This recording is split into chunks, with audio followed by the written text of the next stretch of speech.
मेरे मोहतरम भाइयों दोस्तों बुजुर्गों अल्लाह जल्ल जलालहु व नवाज़ का बेइंतहा करम हुआ एहसान हुआ कि उस रब्बे कायनात ने हमें फिर से उसके दरबार की हाजिरी की तौफीक अता फरमाए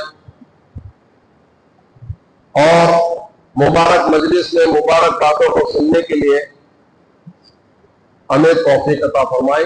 अल्लाह मरते दम तक ऐसी मुबारक तौफीक अता फरमाए। मेरे भाइयों दोस्तों बुजुर्गों जिलहिज्जा का महीना शुरू हो चुका है।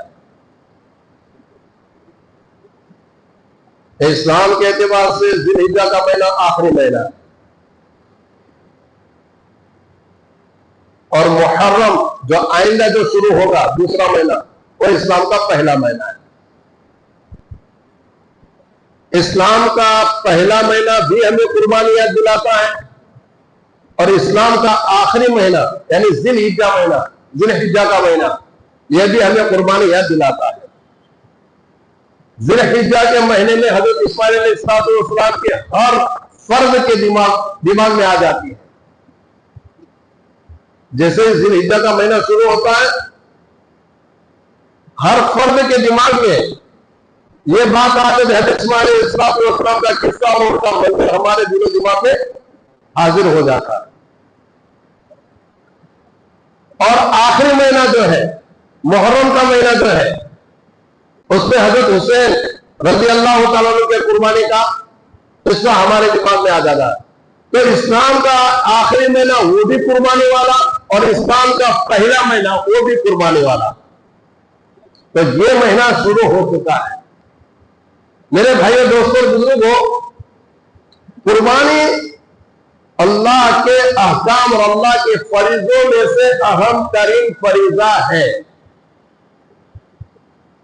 अल्लाह को राजी करने का बेहतरीन तरीका है कुर्बानी। मेरे भाइयों दोस्तों बुजुर्गों हर उस शख्स के ऊपर वाजिब है जो कुर्बानी के दिनों में इतने माल की हैसियत हो उसकी कि जिससे वो 83.5 ग्राम सोना, पहले कह रहे 7.5 तोला, वो पुराना वजन था, वो पुराना, वो अपने जमाने के एतबार पर, हाल के वजन के एतबार से 83.5 ग्राम सोना खरीद सकता है या उसके पास मौजूद है, या ये कि सोने को छोड़कर चांदी 612 ग्राम 360 मिली, अरे 615 ग्राम समझ लो, जिसके पास में 615 ग्राम 612 360 मिली चांदी मौजूद है, उसके ऊपर भी वाजिब है। या न सोना है न चांदी है, उसके पास जायद माल वधारे का एक्स्ट्रा जो उपयोग में नहीं आता, इस्तेमाल में नहीं आता है, जायद माल इतना पड़ा है कि जिससे वो 612 चांदी खरीद सकता है, 612 ग्राम चांदी खरीद सकता है। या जायद माल तो नहीं है लेकिन तिजारत का माल है।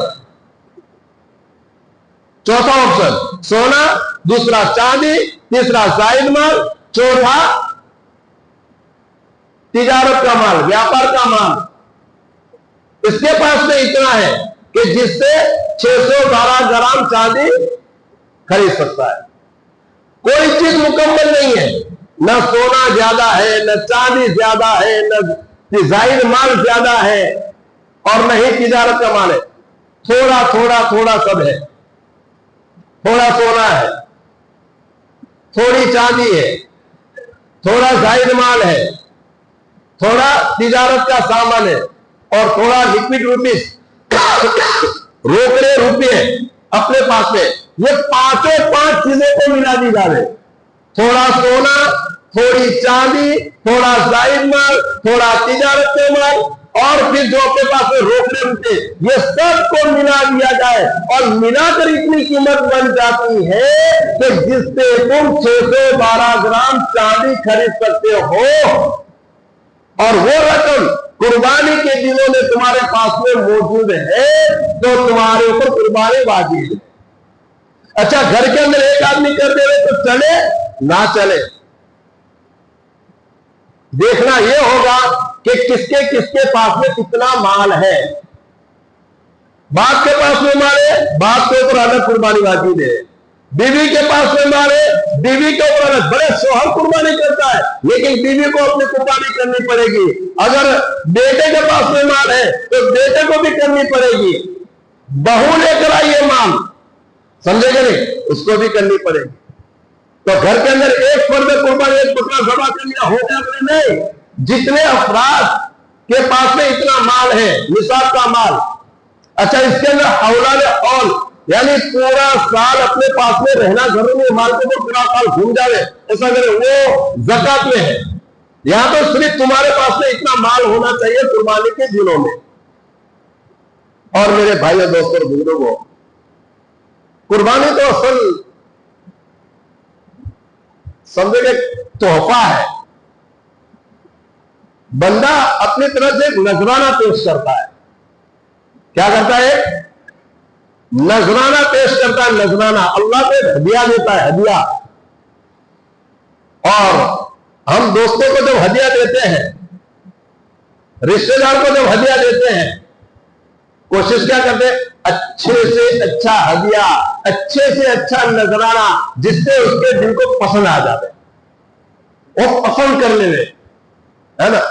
तो कुर्बानी भी एक नजराना है, उसमें भी अच्छे से अच्छी कुर्बानी करने की कोशिश करनी है। लेकिन अच्छे का मतलब ये भी नहीं है दोस्तों, अच्छे का मतलब ये नहीं है कि फलाने भाई 5 लाख का बकरा लाए, फलाने भाई 11 लाख का बकरा लाए, फलाने भाई एक पारा 20 लाख का लाए, बहुत बड़ा था, बोले जंगली था, ये था, वो था। वो फखर की बात है, फखर के तौर पर नहीं। फखर के तौर पर जो मालूमत इस्तेमाल किया जाता है वो इखलास से निकल जाता है, इखलास जाए हो जाता है, फखर के लिए नहीं दोस्तों। लेकिन कोशिश करनी है अच्छे से अच्छा। हज़रत अबू उमामा रज़ी अल्लाह तआला अन्हु फरमाते हैं, कुन्ना नुसम्मिलु उज़हिय्यत बिल मदीनति व काना अल मुस्लिमून युसम्मिलून। इसको कहते हैं अच्छा। अबू उमामा सहाबी है, वो कहते हैं कि हम मदीना के अंदर जानवरों को पालते थे। कुन्ना नुसम्मिलु उज़हिय्यत, जानवरों को खिला खिला कर मोटे ताजे करते थे। और बोले मेरे अकेले की बात नहीं, वकानल मुस्लिमून युसम्मिलून, सारे मदीना वाले के मुसलमानों का यह हाल था। खुद लाओ, बड़ा करो, पालो और फिर उसकी कुर्बानी करो, ये असर है। लेकिन हमारे शहरों में तो जगह की तंगी है, पालने का तरीका मालूम नहीं है, समझेगा नहीं। बच्चे हमारे से नहीं पले जाते, जानवर कहां से, इसके लिए तकलीफ वाला तो खरीद कर भी कर सकते, लेकिन एकदम दुबला पतला में कौन से जानवर जाएंगे इंशाल्लाह फिर कभी बताएंगे, पूरी लिस्ट है उसकी, कौन से जानवर नहीं करने चाहिए, वो अरे बहुत दूसरी चल जाएगी। तो अच्छे से अच्छा जानवर, और ये दिन के अंदर मुसलमानों का तरीका ही है। बुखारी शरीफ की बात है, मन ज़बह बाद सलात तुम नसकहु व असाब सुन्नतल मुस्लिमीन, जिसने नमाज के बाद ज़बह किया, जिसने बकरा ईद की नमाज जो आती है ना, हाँ, ईद की नमाज के बाद मन ज़बह बाद सलात तुम नसकहु व असाब सुन्नतल मुस्लिमीन, जिसने नमाज के बाद ज़बह किया उसकी कुर्बानी पूरी हुई और मुसलमानों का तरीका पा लिया। ये मुसलमानों का उस दिन का असल तरीका यही है, ज़बह मुसलमानों का असल तरीका। वह असाबा, ये हदीस कहती है बुखारी की हदीस, वह असाबा सुन्नतल मुस्लिमीन, मुसलमानों का तरीका उसने पा लिया। क्यों यह तरीका? हमारे नबी ने हमको बताया है, हमारे नबी की सीरत से हमको मिलता है। हाँ, आप सल्लल्लाहु अलैहि वसल्लम की सीरत को उठा के देखे कुर्बानी के मामले के अंदर आपका क्या कर रहा है। अनस बिन मालिक रज़ी अल्लाह तआला अन्हु नबी पाक सल्लल्लाहु अलैहि वसल्लम के खास खादिम वक्तों तक खिदमत की है। अनस बिन मालिक रज़ी अल्लाह तआला आपका अमल बताते हैं, कान नबी सल्लल्लाहु अलैहि वसल्लम युज़ही बिकबशाइन व अना उज़ही बिकबशाइन। मेरे महबूब सल्लल्लाहु अलैहि वसल्लम हर साल हर मर्तबा युज़ही बिकबशाइन, दो मेंढे की कुर्बानी किया करते थे, और वह अना उज़ही बिकबशाइन, और आपका तरीका मुझे महबूब है, आप महबूब है, आपका तरीका मुझे पसंद है, इसलिए मैं भी आपकी इत्तिबा में मैं भी हमेशा दो मेंढों की कुर्बानी करता हूं। कितने की? हर साल दो मेंढे की कुर्बानी किया करते थे। अबू राफी रज़ी अल्लाह तआला ने सहाबी है, फरमाते हैं अन्ना रसूलुल्लाह सल्लल्लाहु अलैहि वसल्लम काना इज़ा ज़हा, नबी पाक सल्लल्लाहु अलैहि वसल्लम जब ईद का मौका होगा, इश्तरा कबशैन समीनैन अक़रनैन अमलहैन, जब ईद का मौका होगा आप क्या करते थे? दो मेले खरीदते, समीनैन मोटे मोटे ताजे, अक़रनैन कैसे सींगों वाले, मेले भी कैसे सींगों वाले भी होते, बगैर सींग के भी आते हैं। तो आप दो मेले खरीदते थे, मोटे होते थे, सींग वाले होते थे, अमलहैन, और चिक कमरे होते थे, वो पट्टे पट्टे आते हैं काले पीले पट्टे, अमलहैन। तो मोटे ताजे सींगों वाले और चिक कमरे दो मेले खरीदते थे। फैदा सल्ला व खतबन नास, जब आप नमाज पढ़ा लेते और खुतबे से फारिग हो जाते, उतियबिहिमा, दो मेलों में से एक मेला आपके पास में लाया जाता, वह काइमुन फी मुसल्लाहु, कहां? घर पे नहीं, ईदगाह में, वह काइमुन फी मुसल्लाहु, और आप ईदगाह में खड़े हैं, ईदगाह में खड़े रहते, और इसी हालत में आपके पास में दो मेंढे, उसमें से एक मेंढा लाया जाता, फज़बहहु बिनफ्सिही बिल मदीना, आप अपने मुबारक हाथों से मदीना में, मदीना के ईदगाह में आप मुबारक हाथों से, अपने हाथों से उसको ज़बह करते थे। ये आपकी सुन्नत है। दो मेंढे खरीदे जाते, एक मेंढा तो वही ईदगाह के अंदर खड़े खड़े अपने हाथ से जबा करने का शौक होता, लेकिन मसला भी है दोस्तों, बेहतर तो है कि अपने हाथ से जबा कर, लेकिन तजुर्बा हो तो। अगर तजुर्बा नहीं, बहुत सारों को शौक में होता है, तजुर्बा नहीं है, जानवर को तकलीफ पड़ने का अंदेशा है, खदशा है, तो अपने हाथ से जमा ना करे, खाली वहां खड़े रहे। फिर भी शौक है तो कर सकते, लेकिन दूसरा कसाई जो अनुभवी और तजुर्बेकार है उसको तैयार रखे, छुरी लेके दुआ पढ़ के फौरन मतलब उससे हवाला कर देंगे। मतलब उसके अंदर ये है कि बाद में तो हमने शुरू करने के बाद सही आता है, ये बिस्मिल्लाह अल्लाह को नहीं पता कि कुर्बानी जायज नहीं है, क्योंकि हमने जो जमा किया अधूरा पूरा नहीं है। हमारा जो मददगार होगा, जो कसाई होगा, उसको भी बिस्मिल्लाह अल्लाह को पढ़ना उससे जरूरी है। याद रखो, कभी भी कसाई के तो भी खुद ही बिस्मिल्लाह पढ़िए, हमारे घर आवे तो खैर। तो नबी पाक सल्लल्लाहु अलैहि वसल्लम का क्या नतीजा, उसी जगह में ईदगाह के अंदर एक को जमा कर देते थे। हज़रत जाबिर रज़ियल्लाहु ताला को फरमाते हैं, सल्लैतु मा रसूलिल्लाह सल्लल्लाहु अलैहि वसल्लम ईद अल अज़हा, मेरे नबी करीम सल्लल्लाहु अलैहि वसल्लम के पीछे बकरीद की नमाज पढ़ी। फलम्मा इंसरफ, जब आप ईद की नमाज पढ़कर लौटे, उकियती काबाशीन, एक मेढ़ा आपके पास में लाया गया। क्या कर दिया? हाँ, एक मेढ़ा आपके पास में लाया गया, आपने उसको ज़बा किया। वक़ाल बिस्मिल्लाह अल्लाहु अकबर अल्लाहुम्मा हाज़ा अन्नी व अम्मन लम युज़ाहि मिन उम्मती, आपने अपने हाथ से उसको ज़बा किया बिस्मिल्लाह अल्लाहु अकबर कहकर, और क्या कहा? अल्लाहुम्मा हाज़ा अन्नी व अम्मन लम युज़ाहि मिन उम्मती, या अल्लाह ये मेरी तरफ से और मेरे उम्मतियों की तरफ से भी जिन्होंने कुर्बानी नहीं की। नबी ने कुर्बानी के दिन के अंदर, उनकी कुर्बानी के अंदर पूरी उम्मत का हिस्सा डाल दिया। या अल्लाह मेरी तरफ से और मेरे उन उम्मतों की तरफ से जिन्होंने इस साल कुर्बानी नहीं की। यह आपका तरीका है, कोई साल बाकी नहीं रहता था। अरे अब्दुल्लाह इब्न उमर रज़ियल्लाहु ताला अन्हु की हदीस में तो साफ लिखा है, बुखारी शरीफ की हदीस, क्या है? अक़ाम रसूलुल्लाह सल्लल्लाहु अलैहि वसल्लम बिल मदीना अशरा सिनीन युज़ाही, आप सल्लल्लाहु अलैहि वसल्लम मदीना में 10 साल रहे। अशरा सिनीन, 10 साल। अक़ाम रसूलुल्लाह सल्लल्लाहु अलैहि वसल्लम बिल मदीना के अशरा सिनीन युज़ाही, 10 साल मदीना में रहे। 10 साल नबी पाक सल्लल्लाहु अलैहि वसल्लम ने कुर्बानी की है। कितने साल? 10। मेरे भाइयों दोस्तों बुजुर्गों, जिसको अल्लाह ने माल दिया हो, कुर्बानी की हैसियत दी हो, फिर भी माल को बचाने के लिए कुर्बानी नहीं करते, बहुत सख्त वईद है। अगर अबू हुरैरा रज़ियल्लाहु ताला अन्हु फरमाते हैं, वो वजद सआतन फलम युज़ाही, हैसियत होने के बावजूद, रुपया पैसा होने के बावजूद कुर्बानी न करे।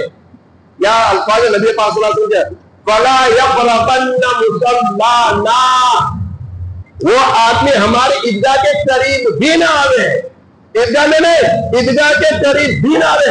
हैसियत भी है, कंजूसाई करते हैं, माल को बचाने के लिए कुर्बानी नहीं करता है। फला यक़रबन्ना मुसल्लाना, हमारे ईदगाह के करीब भी ना आवे।